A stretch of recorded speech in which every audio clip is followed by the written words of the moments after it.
السلام علیکم دوستو، کیسے ہو آپ سب؟ میں ہوں عریج اور آپ ہیں اس وقت میرے یوٹیوب چینل عریشہ ناولز پر، اور آج ہم ریڈ کرنے جا رہے ہیں ناول یار ستمگر کی قسط نمبر 77 کا پارٹ 1۔ تو چلیے سٹارٹ کرتے ہیں۔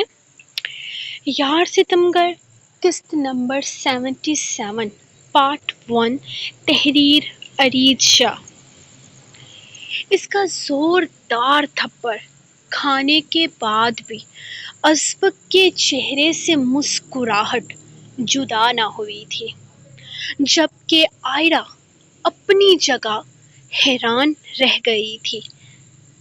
وہ اتنا بڑا قدم اٹھا سکتی ہے، یہ تو اس کے وہم و گمان میں بھی نہ تھا، اور ازبک درانی پر وہ ہاتھ اٹھا سکتی تھی، ایسا کیسے ممکن تھا؟ وہ پریشانی سے اس کا چہرہ دیکھ رہی تھی، جہاں پہ خوبصورت سی مسکراہٹ رقصم تھی، جبکہ ازبک کے انداز سے کہیں سے بھی شرمندگی نہیں جھلک رہی تھی۔ ایسا لگ رہا تھا جیسے وہ سب کچھ خود جان بوجھ کر رہا ہو، صرف اسے کمرے سے باہر نکالنے کے لیے۔ جبکہ آئرہ اس کی مسکراہٹ سے دھیان ہٹاتی اس کا چہرہ دیکھ رہی تھی، جہاں پر اس کا ہاتھ دیکھ رہی تھی، جہاں پر 3 سے 4 کٹ لگے ہوئے تھے۔ خون بل بل بہہ رہا تھا فرش پر، اچھا خاصا خون جمع ہو گیا تھا۔ قاسم بابا حیرت سے اسے دیکھ رہے تھے۔ یقیناً آئرہ کی یہ حرکت تو قاسم بابا کے بھی وہم و گمان میں نہ تھی، جبکہ تھپڑ لگنے کے بعد بھی ڈھیٹوں کی طرح مسکراتے دیکھ ازبک کو ارزق بھی اپنے چہرے پر آنے والی مسکراہٹ کو روک نہیں سکا تھا۔ اگر تو وہ لیٹ نہ ہو رہا ہوتا تو یقیناً یہ میلو ڈرامہ مزید دیکھنے کا ارادہ رکھتا تھا، لیکن وہ بہت لیٹ ہو رہا تھا، اسے پارٹی پر جانا تھا، اسی لیے وہ انہیں ان کے حالات پر چھوڑتے ہوئے وہاں سے نکل گیا تھا۔ ہاں نا، اس کے ہاتھ کا تھپڑ کھانے کے بعد بھی وہ بڑی چاہ سے اس کی طرف بڑھا تھا۔ جب وہ اس کے سینے پہ ہاتھ رکھتی، اسے خود سے دور دھکیلتی 2 قدم اس سے فاصلے پر ہو گئی تھی، جبکہ اس کا اس طرح سے فاصلہ بڑھانا ازبک کو بے حد برا لگا تھا۔ تبھی تو اس کا ہاتھ تھام کر اسے اگلے ہی لمحے وہ اپنے قریب کر گیا تھا۔ قاسم بابا، یہ ہمارا معاملہ ہے، میرے خیال میں آپ کو یہاں آڈینس بننے کی ضرورت نہیں ہے، آپ جائیں اپنے کمرے میں آرام کریں، ہم ایک دوسرے سے بات کر لیتے ہیں۔ اس نے قاسم بابا کو دیکھتے ہوئے بڑی بے شرمی سے کہا تھا۔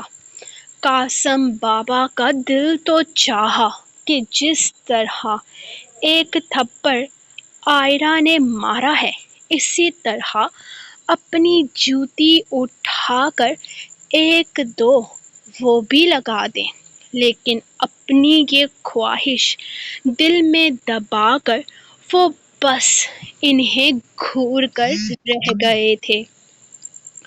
اگر تم لوگ معاملہ کمرے کی حد تک سلجھانے والے ہوتے تو اتنا تماشا ہوتا ہی نہیں ازبک درانی، بولو کیا بکواس کرنی ہے تم نے، کرو آئرہ کے سامنے، پھر بچی اندر جائے گی۔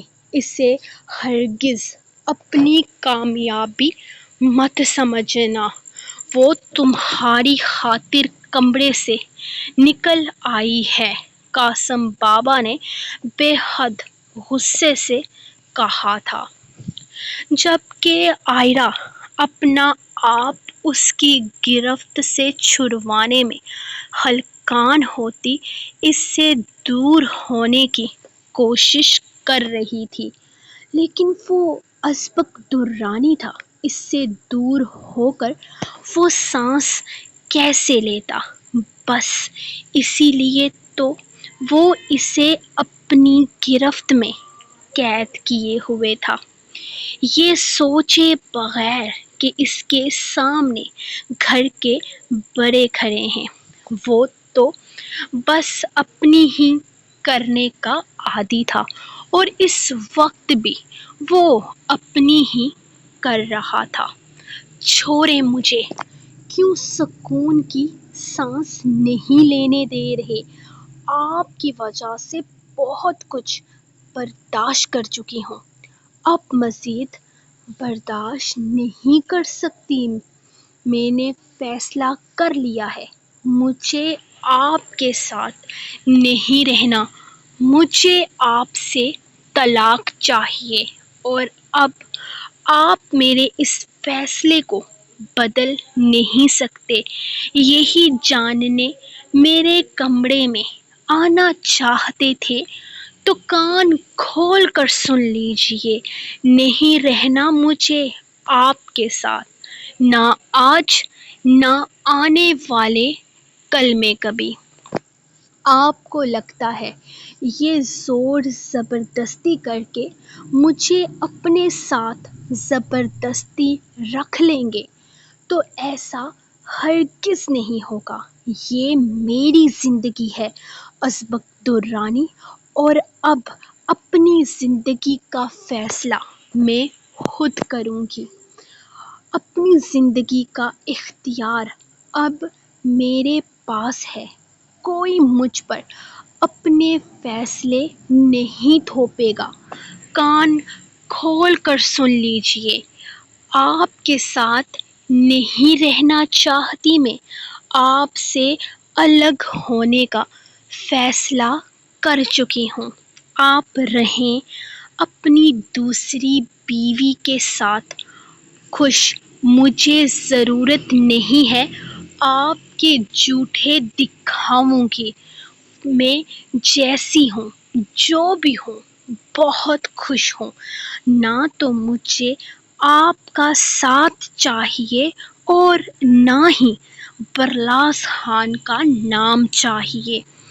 آئرہ، میرے خیال میں ہمیں روم میں چل کر بات کرنی چاہیے، ہم آرام سکون سے بیٹھ کر اس چیز کو ڈسکس کرتے ہیں، بہت کچھ ایسا ہے جو تم نہیں جانتی ہو۔ ایک دفعہ میں تمہیں اپنی طرف سے سب کچھ کلیئر کر دوں گا، پھر جو تمہارا فیصلہ ہوگا مجھے منظور ہوگا، میں جانتا ہوں میں نے جلد بازی سے کام لیا ہے، تم جانتی ہو میں جلد باز ہوں، میں غصے میں الٹی سیدھی بکواس کر دیتا ہوں، لیکن اس کا یہ مطلب تو نہیں کہ تم میری اس بکواس کی سزا میں اتنا سنگین فیصلہ کر لو۔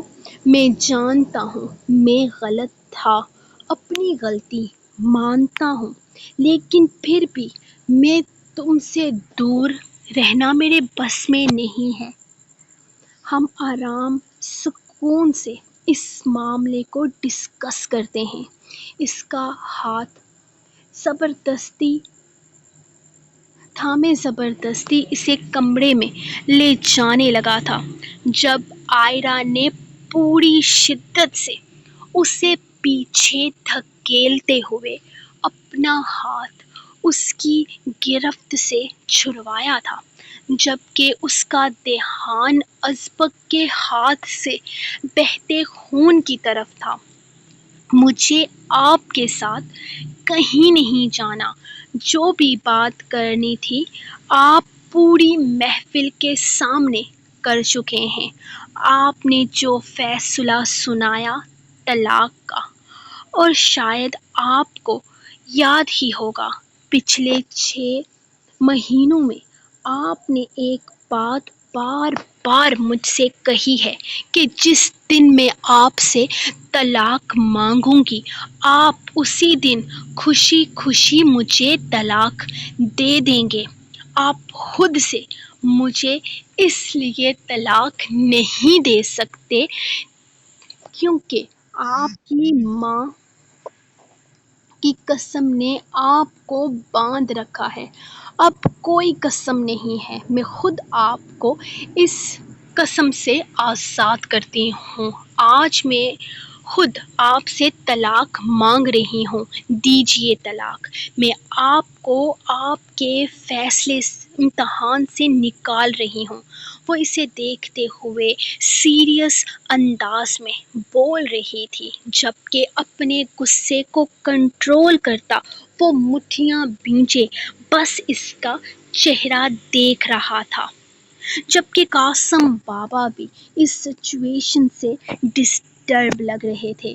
اس نے ایک نظر قاسم بابا کو دیکھا تھا اور پھر اگلے ہی لمحے اس کا ہاتھ پکڑے اسے زبردستی اپنے حصار میں قید کیے کمرے کی طرف لے جانے لگا تھا۔ وہ جانتا تھا اس کے لیے ذرا سا دھکا بھی نقصان دہ ثابت ہو سکتا ہے۔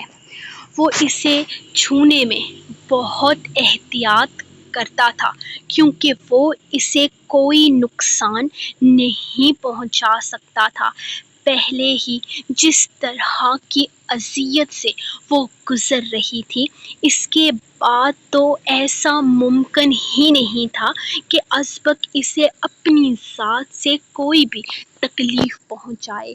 وہ بے حد نرمی سے اسے اپنے کمرے میں لے جانے لگا تو عائرہ نے اچھی خاصی مزاحمت کی تھی، جس سے تنگ آتے ہوئے اس نے اس کے نازک سے وجود کو بنا کسی کی پرواہ کیے اپنی باہوں میں اٹھاتے ہوئے کمرے کی جانب قدم بڑھائے تھے۔ ارے ارے ارے میرا کاکا، ہیپی برتھ ڈے میرا 28 سال کا کاکا۔ مجھے نہیں پتا تھا کہ 28 سال بعد بھی سالگرہ اتنی دھوم دھام سے منائی جاتی ہے۔ ارزق اس کے گلے لگتا اسے مبارکباد دیتے ہوئے بولا تو رائق نے رکھ کر ایک مکہ اس کے پیٹ پر جھاڑا تھا، جس پر وہ کہرا کر پیچھے ہٹتے ہوئے کہکا لگا اٹھا۔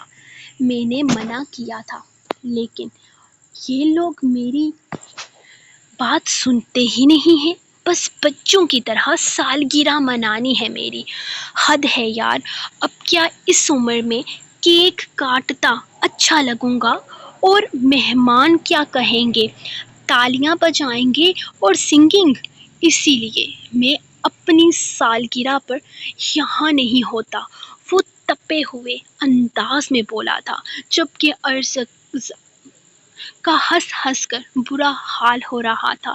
یہ والدین کی محبت ہوتی ہے بیٹا، اور کیک کاٹ دینے سے تو چھوٹا بچہ ہرگز نہیں ہوگا۔ رائق نے اچانک پیچھے سے آتے ہوئے اس کے کندھے پر ہاتھ رکھا تو ارزق کے لب اچانک سکڑ گئے تھے۔ نہ جانے کیوں یہ انسان اسے زہر لگتا تھا، حالانکہ اس نے کبھی بھی اس کے ساتھ کچھ غلط نہیں کیا تھا۔ ہاں، وہی والدین کا پیار لینے کے لیے میں آئندہ تجھے کبھی یہاں نظر نہیں آؤں گا، وہ پورے یقین سے بولا تو رائق بھی کھل کر ہنسا تھا۔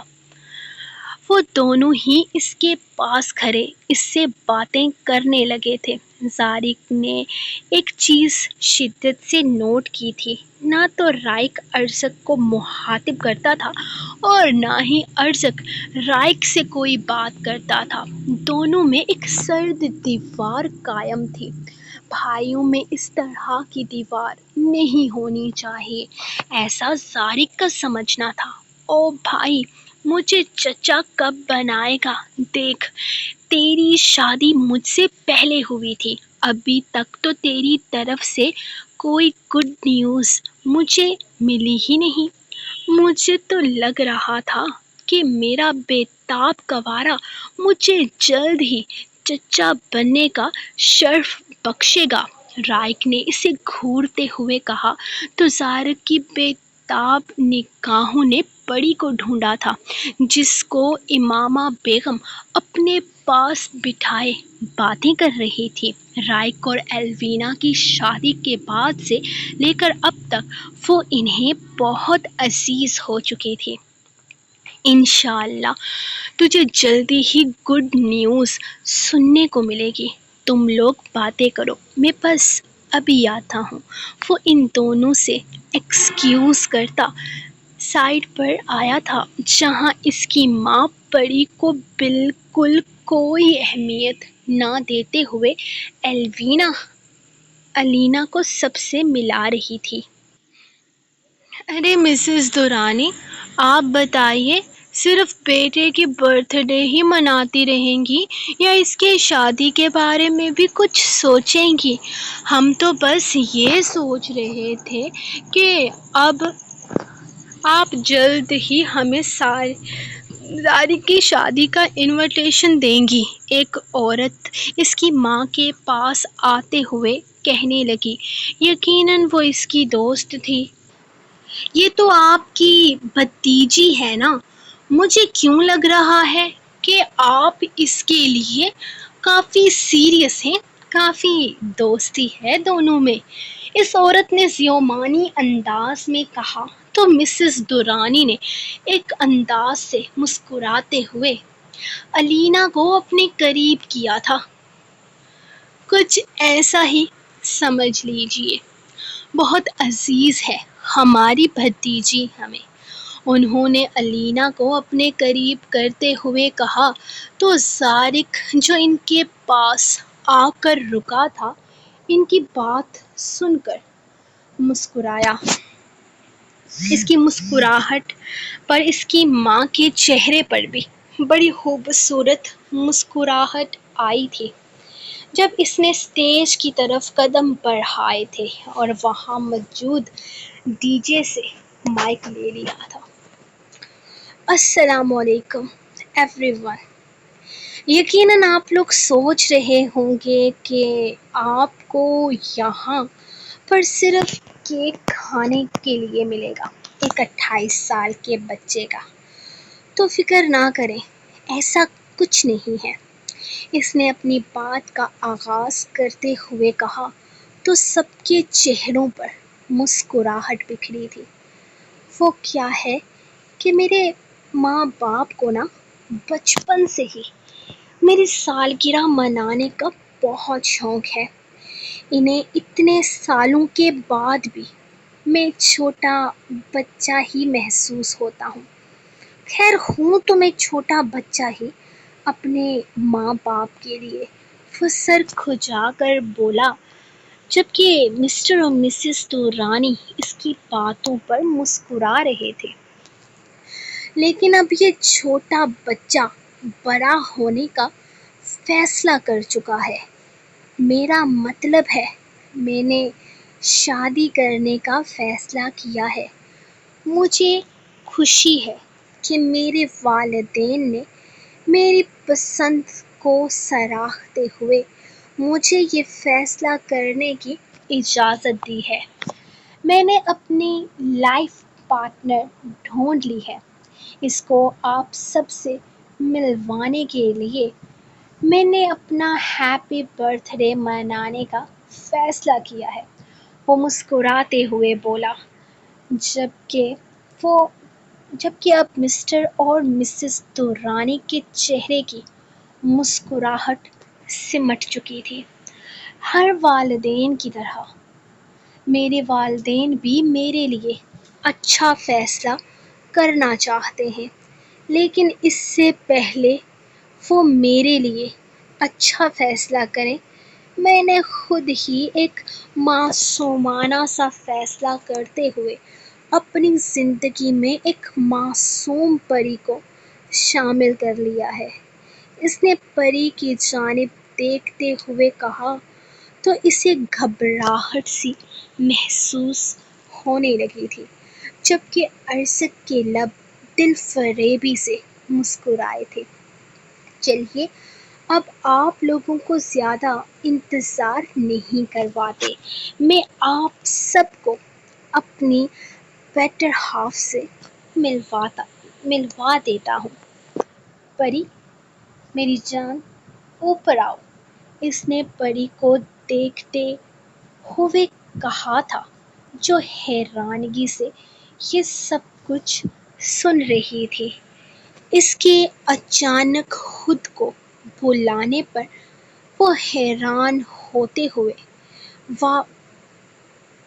وہاں پاس کھڑی چاچی کو دیکھنے لگے، جبکہ امامہ بیگم تو خوشی سے پھولے نہ سمائی تھی۔ یہ پیاری سی لڑکی انہیں پہلی ہی ملاقات میں بہت زیادہ پسند آئی تھی۔ ایک تو میری پری شرماتی بہت ہے، اس نے مائک میں کہتے ہوئے مائک کو اپنے ہاتھ میں یوں ہی تھامے وہاں سے نیچے اترتے ہوئے پری کی جانب قدم بڑھائے تھے۔ اس کی گھبراہٹ میں مزید اضافہ ہونے لگا تھا۔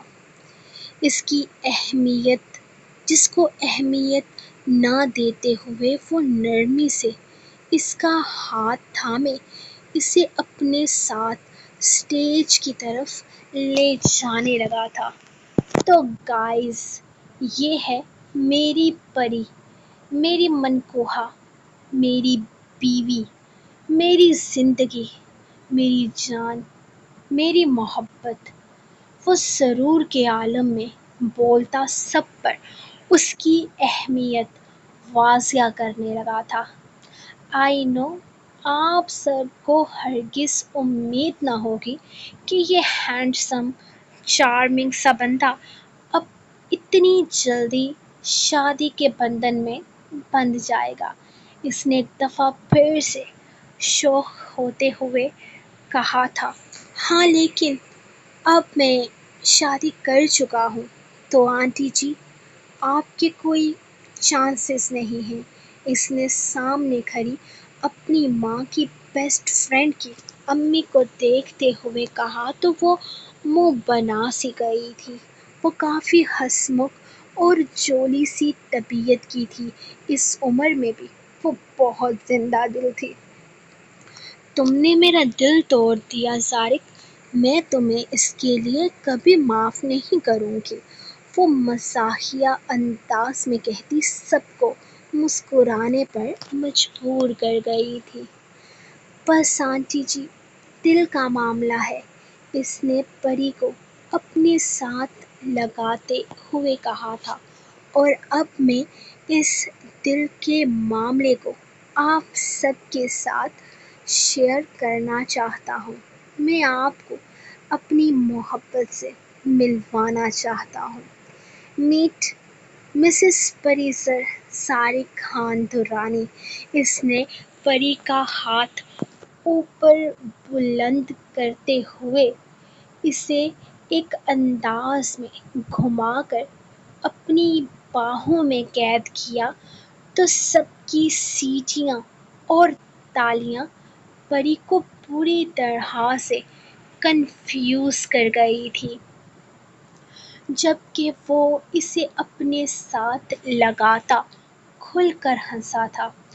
وہیں مسٹر اینڈ مسز درانی کے چہرے بھج سے گئے تھے، جبکہ الینا تو غصے سے پیر پٹکتی وہاں سے واک آؤٹ کر گئی تھی، جو کافی دیر سے اس خاندان کی ہونے والی بہو کے طور پر تعریفیں سمیٹ رہی تھی۔ یہ لے چابی سارق، ساری تیاری مکمل ہے، اپنی طرف سے سب کچھ بہت بہتر کرنے کی کوشش کی ہے، باقی تم دونوں کا ساتھ ہی سب کچھ ٹھیک کر دے گا۔ وہ گھر کی چابی اس کے ہاتھ میں تھماتے ہوئے بولا۔ زارق نے فوراً چابی تھام لی تھی، مطلب آج کی رات وہ دونوں ارزق کے گھر پر گزارنے والے تھے۔ چھوڑیں مجھے، آپ کی ہمت کیسے ہوئی مجھے چھونے کی؟ وہ اسے کمرے میں لے کر آ رہا تھا جبکہ وہ اس کی باہوں میں بری طرح سے پھرپھرا رہی تھی۔ وہ اسے نرمی سے بیڈ پر بٹھاتے ہوئے خود اس کے پیروں میں بیٹھتا اس کے دونوں ہاتھوں کو اپنے ہاتھوں میں تھام چکا تھا۔ ہانا، میں تمہاری ساری باتیں مانوں گا، بس ایک دفعہ تم آرام سکون سے میری بات سن لو۔ وہ اس کے پاس بیٹھتے ہوئے اس کے دونوں ہاتھوں کو اس طرح سے تھامے ہوئے تھا کہ عائرہ چاہ کر بھی اپنے ہاتھ چھڑوا نہیں پا رہی تھی۔ مجھے آپ کی کوئی بات نہیں سننی، سب کچھ سن چکی ہوں میں، سب کچھ سمجھ چکی ہوں۔ کچھ نہیں جانتی ہو تم، کچھ نہیں سمجھتی ہو۔ جب تک میں تمہیں نہیں بتاؤں گا تم کچھ نہیں سمجھ سکتی۔ میری بات کو سمجھنے کی کوشش تو کرو، ایک دفعہ مجھے کچھ کہنے کا موقع تو دو۔ وہ منت بھرے انداز میں کہہ رہا تھا۔ جو ہونا تھا وہ ہو چکا ہے، اب میں مزید آپ کے کسی دکھاوے میں نہیں آنا چاہتی۔ وہ اسے پیچھے کی طرف دھکیلتے ہوئے بولی تھی جب اوپر سے اچانک چیخ کی آواز سنائی دی تھی۔ یہ چیخ یقیناً درخنے کی تھی۔ وہ زور زور سے چلا رہی تھی۔ اس کے اس طرح سے چیخنے پر عائرہ بھی تیزی سے اس کے پیچھے کمرے سے نکلی تھی، بہت تیزی سے سیڑھیوں سے اترتے اس کے نازک وجود کو بے ہوشگی کی حالت میں نیچے لا رہا تھا۔ اس کی گردن پر چاقو سے وار کیا گیا تھا، جہاں پر ازبک نے ٹاول سختی سے لپیٹ رکھا تھا۔ کیا ہوا ہے ازبک؟ قاسم بابا بھی شاید چیخ و پکار کی آواز سن کر باہر نکلے تھے۔ قاسم بابا، سب گارڈز کو الرٹ کر دیں، کسی نے اس پر جان لیوا حملہ کیا ہے۔ میں نے کسی کو کمرے کی کھڑکی سے باہر کی طرف بھاگتے ہوئے دیکھا ہے۔ میں نے اسے پکڑنے کی کوشش کی تھی، لیکن اگر میں مزید دیر کرتا تو درخنے کی جان جا سکتی تھی۔ میں اسے لے کر ہسپتال جا رہا ہوں۔ عائرہ، میرے ساتھ چلو۔ تم اس کی گردن پر سختی سے یہ ٹاول دبا کر رکھو، میں گاڑی ڈرائیو کروں گا۔ اس نے پیچھے کھڑی عائرہ سے کہا تھا، جبکہ ازبک کے اپنے ہاتھ سے بھی بلبل خون بہہ رہا تھا۔ وہ جتنی بری کنڈیشن میں درخنے تھی، وہ مزید کسی بھی طرح کا آرگیومنٹ نہیں کر سکتی تھی۔ وہ تیزی سے اس کے پیچھے گھر سے باہر نکلی تھی۔ سو گائز، یہ تھی آپ لوگوں کی آج کی ایپیسوڈ۔ جلدی سے لائک کر دیں آج کے ایپیسوڈ کو جس کو ایپیسوڈ پسند آئی، اور کامنٹ سیکشن میں اپنی رائے کا اظہار ضرور کریں۔ تھینک یو سو مچ جو لوگ لائک کرتے ہیں اور جو لوگ پڑھ کر بھاگ جاتے ہیں، آپ کو بھی تھینک یو۔ ملیں گے نیکسٹ ایپیسوڈ کے ساتھ، تب تک کے لیے اپنی رائٹر کو دیں اجازت اور دعاؤں میں یاد رکھیں۔ اللہ حافظ۔